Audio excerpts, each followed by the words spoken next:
दोस्तों, आज मैं आप लोगों को बैकुंठ चतुर्दशी की पौराणिक कथा सुनाऊंगी और उसका महत्व भी बताऊंगी।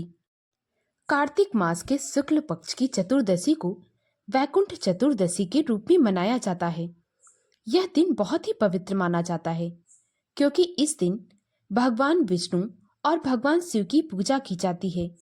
बहुत लोग तो इसे दीपदान का महोत्सव भी कहते हैं। तो क्या है बैकुंठ चतुर्दशी की पौराणिक कथा, हम सब कुछ विस्तार में सुनेंगे। परंतु इससे पहले अगर आप मेरे चैनल पर नए हैं तो प्लीज मेरे चैनल को सब्सक्राइब करें, वीडियो को लाइक और शेयर करें। तो आइए कहानी को सुनते हैं।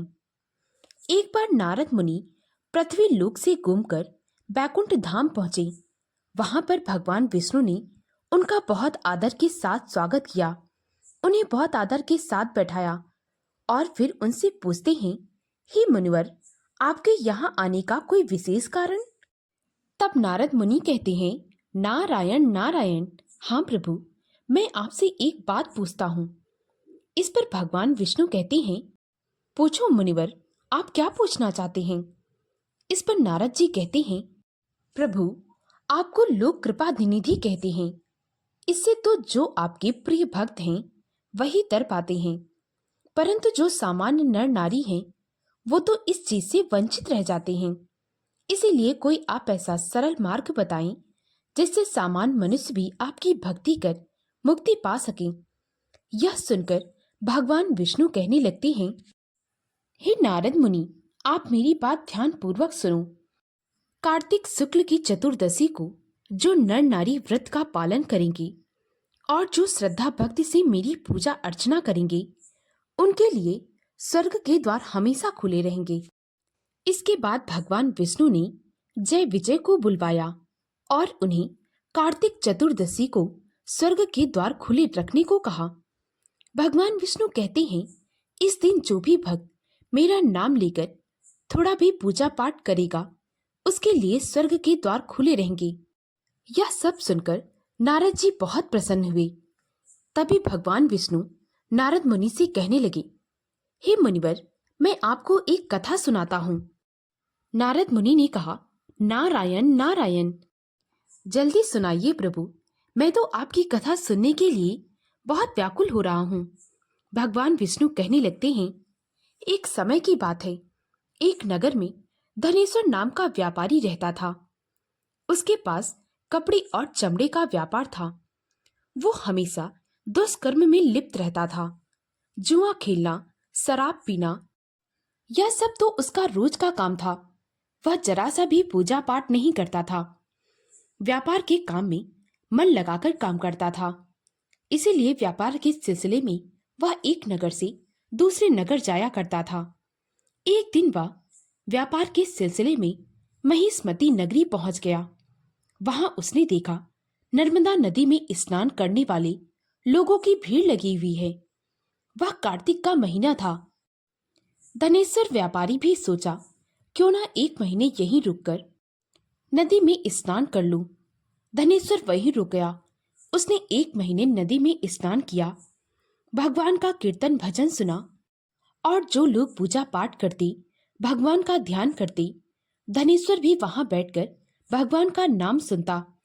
धीरे धीरे पूरा महीना बीत गया। बैकुंठ चतुर्दशी के दिन जब वह नदी में स्नान करने गया तो एक सांप ने उसे डस लिया और उसकी वहीं पर मृत्यु हो गई। यमराज के दूत उसे लेने आए। यमराज के दूत उस पर कोड़े बरसाते हुए वहां ले जा रहे थे। जब यमदूत धनेश्वर को लेकर यमलोक पहुंचे तो यमराज ने उनसे कहा, इसने अपने जीवन में दुष्कर्मों के अलावा और कुछ भी नहीं किया है, इसे ले जाकर गरम तेल में डाल दो। जैसे ही यमदूत धनेश्वर को गरम तेल में डालने लगे, वह खौलता हुआ तेल धनेश्वर के शरीर से स्पर्श होते ही ठंडे पानी में बदल गया। यह देख यमदूत बहुत हैरान हुए। वे भागकर तुरंत ही यमराज के पास आए। यमदूतों ने सारी घटना यमराज को बताई। तभी अचानक से आकाशवाणी होती है, हे सूर्य नंदन, यह व्यापारी नरक के योग्य नहीं है। यमराज जी बहुत हैरान रह गए।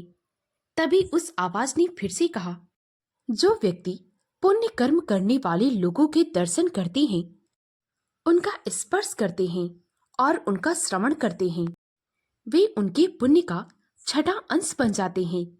और यह व्यापारी तो महिष्मती नगरी में रुका, वहां पर नर्मदा नदी में स्नान किया, भक्त जनों की वाणी सुनी, भगवान का नाम सुना।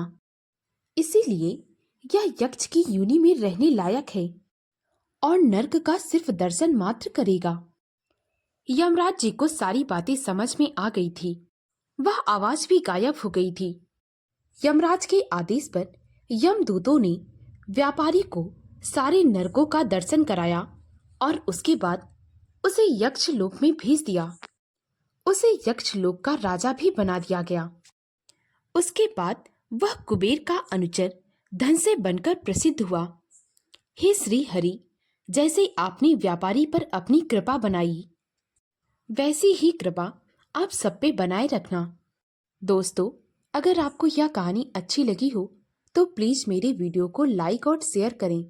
मुझे ज़्यादा से ज़्यादा सपोर्ट करें ताकि मैं आप लोगों के लिए और भी अच्छी अच्छी कहानियाँ ला सकूं।